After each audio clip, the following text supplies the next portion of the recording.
بچوں کا بلا وجہ روتے جانا. حضرت عائشہ کہتی ہے کہ ایک مرتبہ نبی صلی اللہ علیہ وسلم تشریف لائے تو ایک بچے کے رونے کی آواز سنی. آپ نے فرمایا تمہارا یہ بچہ کیوں رو رہا ہے؟ کیا تم نے اس کو نظر بد کا دم نہیں کیا؟ کئی دفعہ ہوتا ہے نا بچے نے کھایا پیا سویا آرام کیا سب کچھ کیا ہوتا ہے لیکن وہ چین ہی نہیں پکڑ رہا ہوتا. ماں بہلا بہلا کے آخر بازو کا دیکھا ہوگا ماں کو ایک دو لگاتی ہے اور بیڈ پہ ڈال دیتی ہے چلو رو لو پھر جتنا رونا ہے. حالانکہ وہ بیچارہ کسی تکلیف میں مبتلا ہوتا ہے.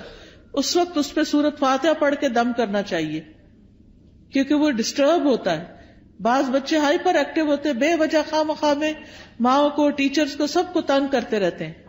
تو ایسے بچوں کا بھی علاج کرنا چاہیے صرف دوا سے نہیں بلکہ دم وغیرہ سے بھی.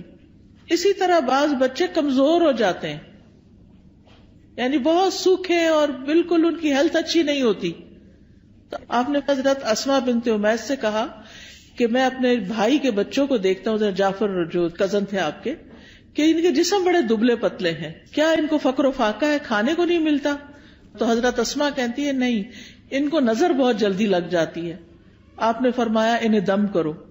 انہوں نے آپ کے سامنے چند کلمات پیش کیے تو آپ نے فرمایا انہیں دم کرو یعنی ان کے اوپر دعائیں پڑھ کے پھونکو. اور دم کرنے کا بہترین طریقہ سورۃ فاتحہ پڑھے آیت الکرسی پڑھے معوذتین پڑھے اور پھونک مار دیں.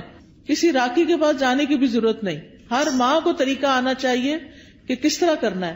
نبی صلی اللہ علیہ وسلم ہر روز رات کو سوتے وقت اپنے ہاتھوں پر قل هو اللہ قل اعوذ برب الفلق قل اعوذ برب الناس 3 دفعہ پڑھ کے اپنے چہرے اپنے سر اپنے سارے جسم پر جہاں جہاں ہاتھ پہنچتا تھا آپ پڑھ کے خود اپنے آپ کو دم کر لیتے.